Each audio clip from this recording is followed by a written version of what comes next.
ठीक है। तो स्टूडेंट्स अपना बेसिक अभी हम क्या पढ़ने जा रहे हैं, that is sexual reproduction in flowering plants. ठीक है, इसमें हम लोग ने ये टोटल 8 लेक्चर बनाएंगे हम लोग, 8 लेक्चर रहेगा। एवरी लेक्चर का जो भी मैंने ये शेड्यूल है, मतलब मिनिमम कितने हार्स का होगा, कितने मिनट्स का होगा, मैंने पहले एक वीडियो मैंने बता दिया है। ठीक है, अभी एट अ लास्ट टाइम, मतलब काफ़ी लास्ट टाइम चल रहा है आप लोगों का, कि मतलब आप लोगों को पोर्शन बहुत फास्ट कवर करना है एंड मतलब आपको जल्दी पढ़ के मतलब ख़त्म करना है। ठीक है, तो हम लोग स्टार्ट करते हैं अभी, दैट इज़ एसेक्सुअल रिप्रोडक्शन।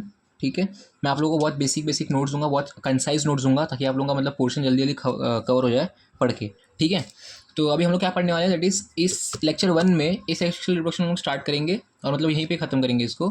ठीक है, एसेक्सुअल रिप्रोडक्शन पढ़ने से पहले हम लोग देखते हैं दैट इज़ रिप्रोडक्शन। ठीक है, what is reproduction? Basic that is formation of young ones, that is formation of young ones और baby from parent is called reproduction. क्या बोला मैंने? दैट इज पेरेंट्स से young ones formation, that is baby, is called reproduction. Point उसमें ये important है कि इसके बाद रिप्रोडक्शन में आपके मे बी सिंगल पेरेंट का इन्वॉल्वमेंट भी हो सकता है।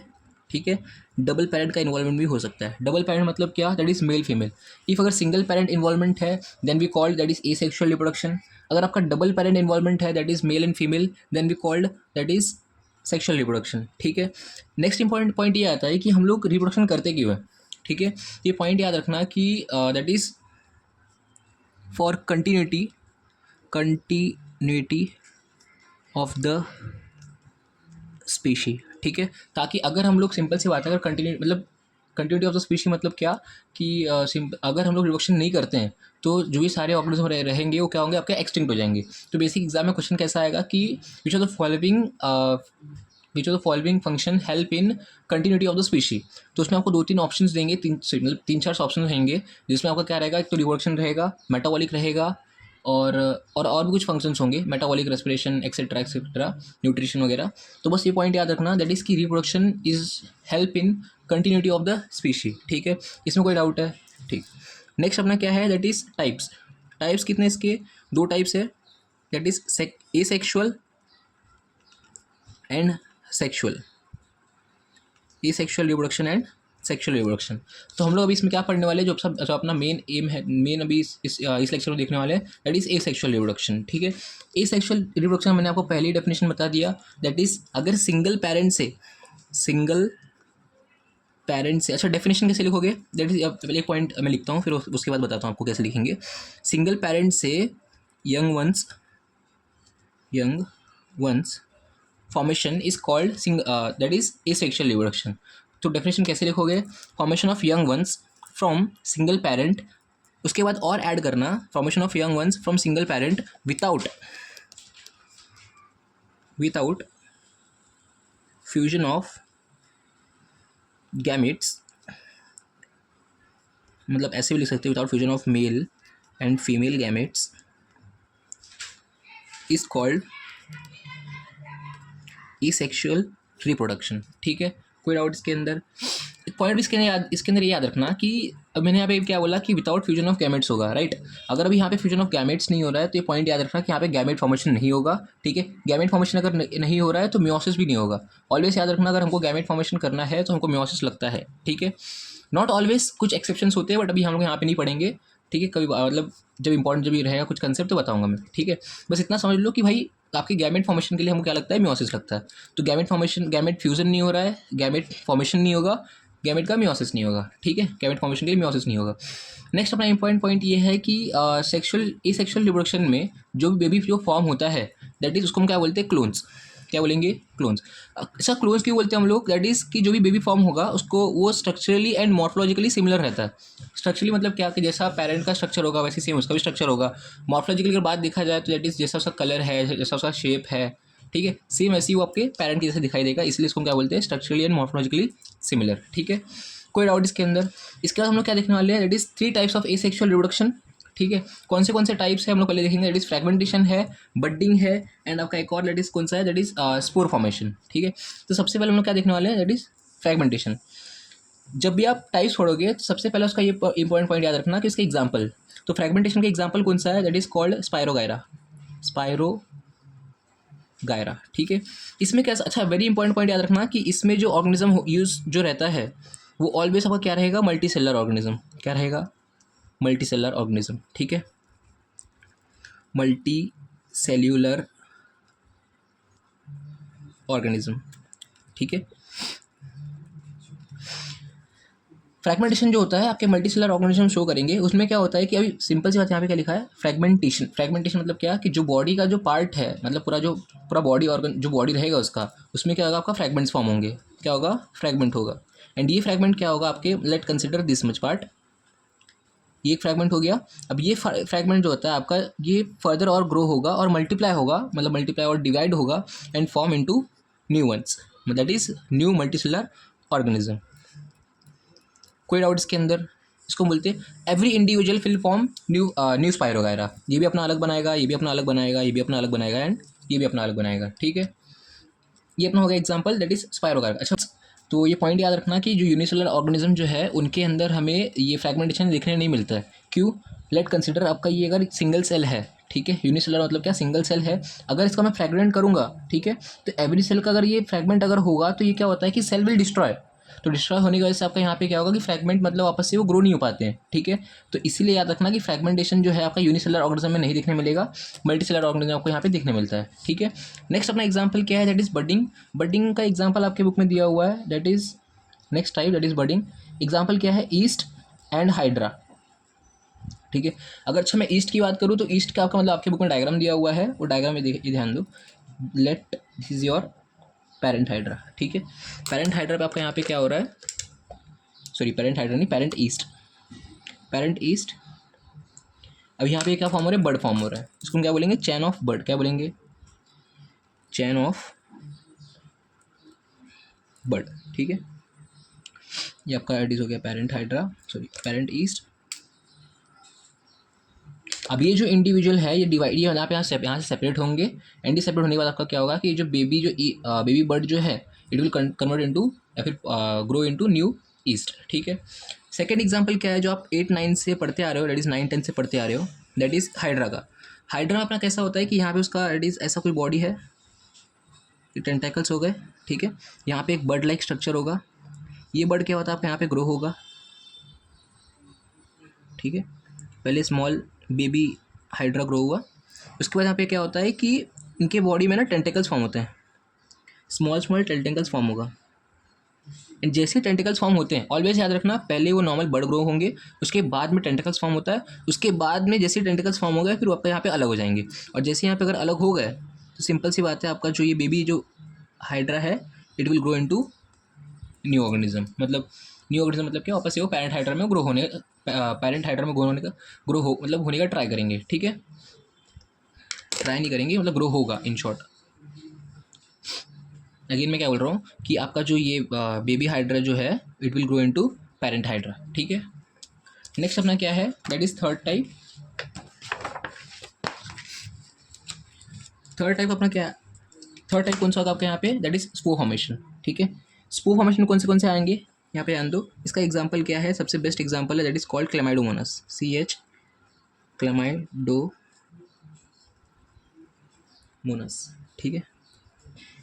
इसका स्ट्रक्चर कैसा होगा कि अभी जब भी अनफेवरेबल कंडीशन होता है तो क्लेमाइडोमोनास क्या करते हैं कि इन लोग बहुत सारा क्या करेंगे, स्पोर बनाएंगे इसके अंदर। इसका अगर मैं बॉडी बनाऊँ तो आपका यहाँ पे क्या होगा, स्पोर फॉर्मेशन होगा, ठीक है, स्पोर फॉर्मेशन होता है। अब जैसे इनका फेवरेबल कंडीशन आता है तो यहाँ से क्या होगा, बस्ट हो जाएगा। एक इंपॉर्टेंट स्पोर के फॉर्मेशन, स्पोर के बारे में एक इंपॉर्टेंट पॉइंट याद रखना कि इनका जो भी स्ट्रक्चर है आपका वो ऐसा बाय टेल लाइक स्ट्रक्चर दिखेगा आपको, 2 टेल लाइक स्ट्रक्चर, ठीक है। इसको बोलते हैं बायोफ्लैजेलेटेड। क्या बोलेंगे, बायोफ्लैजेलेटेड। अब जैसे ही फेवरेबल कंडीशन आएगा तो यहाँ पे क्या होगा, ब्रेक होगा। जैसे ही ब्रेक हुआ फिर आपका यहाँ पे जो फ्लैजेलेटेड बर्ड्स जो है आपके बाहर रिलीज हो जाएंगे, बर्ड्स नहीं स्पोर्स, ठीक है। इसको हम लोग क्या बोलते हैं, जू स्पोर। क्या बोलेंगे, जू स्पोर, ठीक है। पहला important point. Second important point क्या है, it is asexually motile spore. क्या है, एसेक्सुअली मोटाइल स्पोर, ऑलवेज याद रखना। थर्ड पॉइंट क्या है, अगर मोटाइल है मतलब दिया है फ्लैजेला, मैं आपको बता दिया आपको यहाँ पे फ्लैजेला है, फ्लैजेला तो मतलब कितनी फ्लैजेला है, दैट इज बाय फ्लैजेलेटेड। ज़्यादा इंपॉर्टेंट पॉइंट है, मत याद रखो इसके अंदर, थोड़ा बहुत याद रखो। एक और इंपॉर्टेंट पॉइंट क्या है कि जो भी स्पोर्स जो फॉर्म होते हैं, जू स्पोर जो फॉर्म हो रहा है तो कुछ ऐसा स्ट्रक्चर होगा, जूस्पोर जो फॉर्म हो रहे हैं किसके अंदर फॉर्म होता है, दैट इज जूस्पोरेंजिया। क्या आएगा, जूस्पोरेंजिया या फिर जूस्पोरेंजियम। ठीक है, कोई डाउट इसके अंदर? नेक्स्ट अपना कुछ अदर टाइप्स भी है, उसके एग्जांपल याद रखना। अदर टाइप्स कौन से होंगे, दैट इज बाइनरी। सबसे पहला क्या है, that is binary fusion. Binary fusion में आपके दो एग्जांपल है जो आपके टेक्स्ट बुक में दिया हुआ है। देखो मैं एक्सप्लेन करने के तो मैं एक्सप्लेन कर सकता हूँ, बट अभी इंपॉर्टेंट नहीं है और आपको भी मतलब नहीं पूछेंगे एग्जाम में। ठीक है, तो बस इसका एग्जाम्पल याद रखो ये क्या है। Binary fusion chlorella and Chlamydomonas. तो इसका शॉर्ट ट्रिक कैसे याद रखोगे, इसका स्टार्टिंग वर्ड क्या है, बी सी सी, तो ऐसे याद रखो बी सी सी। ठीक है, क्लेमाइडोमोनास बी सी सी। ठीक है, कॉर्निडिया कैसे याद रखोगे, सी मतलब कॉर्निडिया एक टाइप है, कॉर्निडिया फॉर्मेशन, सी एफ कॉर्निडिया फॉर्मेशन। इसमें आपको क्या देखने मिलता है, दैट इज किस में देखने मिलता है, पेनिसिलम में। तो इसका ट्रिक कैसे याद रखोगे, C P that is central park, मतलब इसे ट्रिक है याद रखने के लिए, याद रख लेना। ठीक है, थर्ड टाइप कौन सा है, दैट इज गैमा फॉर्मेशन। ठीक है, गैमा फॉर्मेशन आपको किस में देखने मिलता है, दैट इज मर्केंशिया में। Marchantia is algae bryophytes. ठीक है, तो याद रखना गैमा फॉर्मेशन किसके देखने मिलता है, मार्केंशिया में। तो इसको कैसे याद रखोगे, जीएम। जीएम मतलब क्या, गुड मॉर्निंग। ठीक है, मतलब ऐसे याद रख सकते हैं। इसके बाद अपना क्या है, दैट इज वेजिटेटिव रिप्रोडक्शन। अभी होता क्या है कि जब आपका ए सेक्शुअल रिप्रोडक्शन हायर प्लांट्स में जब आपको देखने मिलेगा, ठीक है, उसको हम बोलते हैं वेजिटेटिव रिप्रोडक्शन। क्या बोलेंगे, वेजिटेटिव रिप्रोडक्शन, सबसे पहला पॉइंट। अच्छा, इसके अंदर भी मतलब क्या हो रहा है कि अगर वेजिटेटिव रिप्रोडक्शन अगर फॉर्म हो रहा है तो प्लांट जो फॉर्म हो रहा है, दैट इज एसेक्सुअली जो बेबी फॉर्म हो रहे हैं उसको प्लांट मतलब क्या, higher plants, that we called vegetative reproduction. पहला पॉइंट। सेकेंड पॉइंट आपका यहाँ पे क्या है कि ये मोस्टली किस में देखने मिलता है, जो आपके एग्रीकल्चरल जो प्रैक्टिसेस करते हैं, फॉर एग्जांपल फार्मर्स। तो ये जो वेजिटेटिव रिप्रोडक्शन जो होते हैं वो मोस्टली ये फार्मर्स मतलब अपने ये क्या बोलते हैं, इस मेथड को फॉलो करते हैं। तो मोस्टली यूज्ड इन एग्रीकल्चर, मतलब मोस्टली एग्रीकल्चर यूजेस। सिंपल सी बात भाई, सिंपल सी बात है कि जो भी प्लांट जो फॉर्म होगा वो आपका कैसा रहेगा, सिमिलर प्लांट फॉर्म्स। ठीक है, third important point. Fourth important point क्या है कि इट इज़ आर्टिफिशियल मेथड। आपको ये नेचुरली देखने नहीं मिलेगा। ये जो मतलब जो होता है क्या बोलते हैं मेथड, वेजिटेटिव प्रोपोगेशन, ये आपको कैसा मेथड है, आर्टिफिशियल मेथड। ठीक है, इसमें कोई डाउट? अभी इसके तरफ का क्या है, 2 से 3 फर्दर टाइप्स है। कौन से मैं आपको बताऊंगा वन बाय वन, वो देख लो। कटिंग, सबसे पहला आपका यहाँ पे क्या है, कटिंग में हम लोग क्या करते हैं, बस इतना बेसिक याद रखो, एक ही वर्ड, दैट इज मतलब 2 वर्ड, कट एंड यूज़। क्या है, cut and use. Late consider आपका ये प्लांट है, ठीक है, ये लीफ हो गया, स्टेम हो गया, एंड आपके यहाँ पे क्या है, रूट्स। अगर मैं प्लांट का लीफ पार्ट अगर कट करके मैं अगर क्या लीफ पार्ट कट करके अगर मैं इसको ग्रो करता हूँ, हर प्लांट का लीफ पार्ट नहीं ग्रो होता है। कुछ ऐसे प्लांट होते हैं जिनके लीफ पार्ट मतलब ग्रो होते हैं। ठीक है, लीफ पार्ट से स्मॉल मतलब क्या हो गया, मतलब प्लांट्स मतलब फर्दर स्मॉल प्लांट्स मतलब ग्रो होते हैं। तो ऐसे कौन से एग्जाम्पल है, अभी याद रखना। एग्जाम्पल पूछेंगे आपको एग्जाम में कि भाई लीफ कटिंग जो है, अभी इसको मैं क्या करूँगा, यहाँ पे कट किया, अगर यहाँ पे मैं ग्रो कर रहा हूँ कोई कंटेनर में या फिर कोई सॉइल में, तो आपके यहाँ पे क्या होंगे, ग्रो हो जाएंगे। तो लीफ कटिंग के एग्जाम्पल याद रखो, दैट इज़ अभी जो अपने एनसीईआरटी में दिया है जो वेरी इंपॉर्टेंट है वो याद रखो, दैट इज़ बोगेनविला। क्या है, बोगेनविला। ठीक है, विले। और जो आपके महाराष्ट्र टेक्स्ट में जो दिया हुआ एग्जाम्पल, दैट इज सेंसवेरिया। ठीक है, अकॉर्डिंग टू अगर नीट में पूछेंगे कि क्या बोलते हैं आपका जो लीफ कटिंग मतलब बोगेनविला जो है वो किस में आता है, दैट इज लीफ कटिंग में आएगा। But according to Maharashtra book के हिसाब से अगर जाएंगे, मतलब मोस्ट प्रेफरली मतलब कौन सा आंसर टिक करना है, तो याद रखना स्टेम कटिंग में आएगा। स्टेम कटिंग जो आपका जो बोगेनविला जो है वो स्टेम कटिंग भी शो करता है, लीफ कटिंग भी शो करता है। बट अकॉर्डिंग टू जैसे अगर मैं नीट में पूछ रहे हैं तो बोगेन वाला टिक करोगे। ठीक है, इसका एग्जाम्पल क्या रहेगा, अगर आपका यहाँ पे कोई स्टेम है, लेट कंसिडर आपका ये यहाँ पे एक्स्ट्रा स्टेम है। ठीक है, अगर आपने पूरा इतना स्टेम काट करके आपने अगर यहाँ पे ग्रो किया, यहाँ पे आपने क्या किया था, लीफ किया था। ठीक है, यहाँ पे हमने क्या किया, आपने पूरा एक स्टेम ही काट के ले लिया। ठीक है, सॉरी ऐसा नहीं, मतलब ये आपका सॉइल है, इसमें आप ऐसा ग्रो करोगे इसको। ठीक है, स्टेम कटिंग कर रहे हैं, अगर स्टेम अगर ग्रो कर रहे हैं तो उसको क्या बोलेंगे, स्टेम कटिंग। इसका एग्जांपल याद रखना, that is rose and bougainvillea. क्या, रोज and bougainvillea. Rose most commonly देखने मिलता है, क्या बोलते हैं, हमारे जो फार्मर्स होते हैं वो मोस्ट कॉमनली रोज़ ज़्यादा यूज़ करते हैं। कभी आप अगर आपके गाँव में जाओगे तो देख लेना, ठीक है, rose is most commonly used. Second अपना क्या है, थर्ड अपना क्या है, that is root cutting. Root cutting में क्या होगा, सिंपल सी बात है कि आप रूट कट करोगे, कोई रूट का कुछ पार्ट लिए एंड आप यहाँ क्या करोगे, रूट को ग्रो करोगे, ठीक है, that is called root cutting. इसका एग्जाम्पल याद रखना, दैट इज ब्लैकबेरी, ब्लैकबेरी, ठीक है। ये अपना होगा that is first part, that is called cutting. Third अपना सेकंड अपना टाइप क्या है, that is called grafting. Grafting में मतलब क्या होता है कि two plants are used, two different plants are used. इसमें हम लोग क्या करेंगे, लेट कंसिडर, मैंने यहाँ पे दो प्लांट लिया,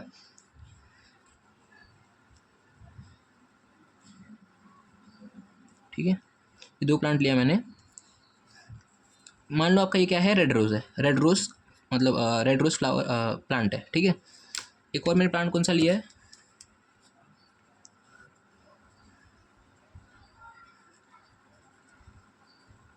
दैट इज वाइट रोज़। मैं क्या करूँगा अभी, यहाँ इसको यहाँ से कट करूँगा, इसको भी यहाँ से कट करूँगा, ठीक है।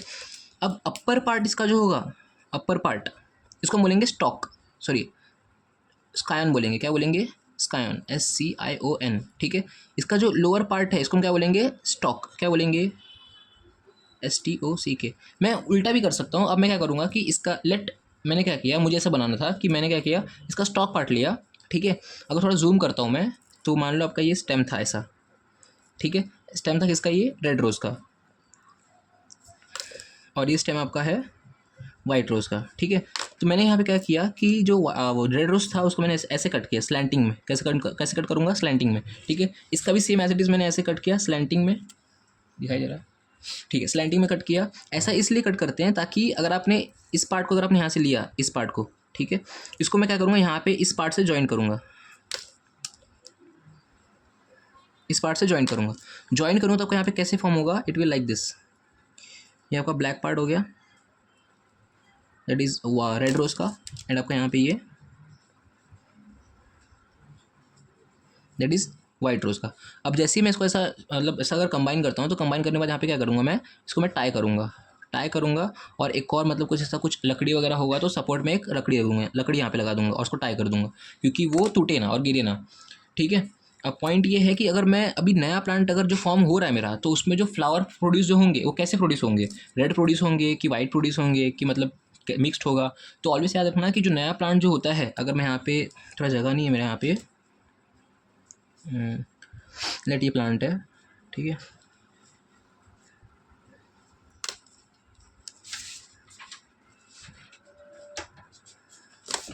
इनिशियल पार्ट था इसका ये, ठीक है।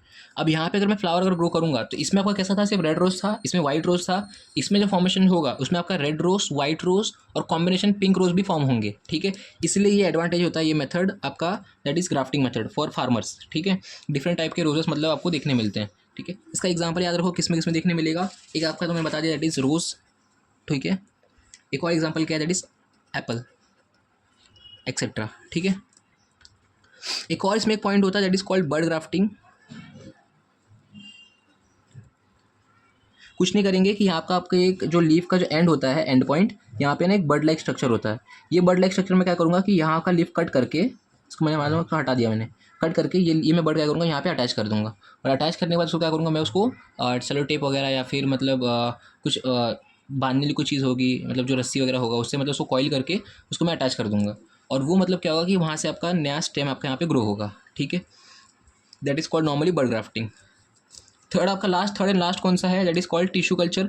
इसमें हम लोग क्या करते हैं कि प्लांट का है ना स्मॉल पार्ट लेंगे, फॉर एग्जांपल आप यही पार्ट ले लो, ठीक है, प्लांट का पार्ट लिया, बट इसमें क्या होता है कि आप इसको दूसरे प्लांट में यूज़ लगाते हो, ठीक है। इसमें हम लोग क्या करते हैं, टिश्यू कल्चर में हम लोग प्लांट का जो पार्ट लेंगे उसको हम लोग क्या करते हैं, कोई न्यूट्रिएंट सॉल्यूशन जो होता है, फॉर एग्जांपल अगर कोई प्लांट का कोई पार्ट है उसको अगर ग्रो कराना है तो मुझे क्या चाहिए, न्यूट्रिएंट्स चाहिए, इलेक्ट्रोलाइट्स मतलब फॉर एग्जांपल ये सोडियम क्लोराइड वगैरह वगैरह जो भी है वो लगेंगे, ठीक है। तो हम लोग क्या करते हैं, इसके अंदर आपको पहले से ले लेंगे, ठीक है, सॉल्यूशन वाटर, सुक्रोज, मिनरल्स जो भी है, ठीक है, यहाँ पे ले लिए। अब यहाँ पे क्या होता है कि आपने जो प्लांट पार्ट जो लिया है, दैट इज विच एक इंपॉर्टेंट पॉइंट याद रखना कि उसके अंदर आपका क्या होना चाहिए, मेरिस्टेमेटिक सेल्स होने चाहिए, ठीक है।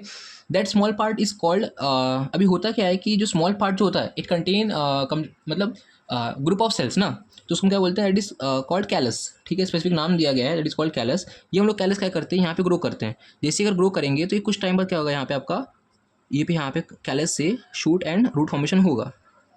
अब इसको हम लोग क्या करेंगे, आपका जो मतलब आपका सॉइल वगैरह है उसके अंदर आपको यहाँ पे निकाल करके इसको उसके अंदर पुट कर देते हैं, that is called tissue culture. अब होता क्या है कि इसको इंडस्ट्रियल लेवल पर कैसे हम लोग इसको मतलब यूज़ करते हैं, कि हम लोग क्या करते हैं कि कैलस से प्लांट फॉर्मेशन करना, इट इज़ मतलब बहुत कम टाइम में होता है, मतलब बहुत कम टाइम में आप मतलब ज़्यादा प्लांट ग्रो कर सकते हो। नॉर्मली अगर आपको मतलब अगर एक प्लांट से अगर आपको 10 प्लांट ग्रो करना है, तो मैंने मान लो मेरे पास सिर्फ एक ही सीड है, तो मैं क्या करूँगा कि एक प्लांट को मतलब मैंने ग्रो किया और मैं वेट करूँगा कि भाई ये कब बड़ा होगा, कब इससे मतलब सीड प्रोडक्शन होंगे, एंड वापस से मैं कब उसको सीड को मतलब मैं ग्रो करूँगा। टिश्यू कल्चर में क्या होता है कि अगर एक प्लांट ग्रो हो गया, ठीक है, तो उसमें प्लांट का कुछ पार्ट ले लूँगा, एंड वो पार्ट क्या करूँगा साथ में मैं अलॉन्ग विथ मैं यहाँ पे अलग से न्यूट्रिएंट सॉल्यूशन में ग्रो करूँगा, ठीक है। तो ये मतलब अपना मतलब यहाँ पे प्रॉफिट पॉइंट होता है कि हम लोग यहाँ पे टिश्यू कल्चर में प्लांट पार्ट यूज़ करके लार्ज अमाउंट ऑफ मतलब प्लांट प्रोड्यूस कर सकते हैं, ठीक है।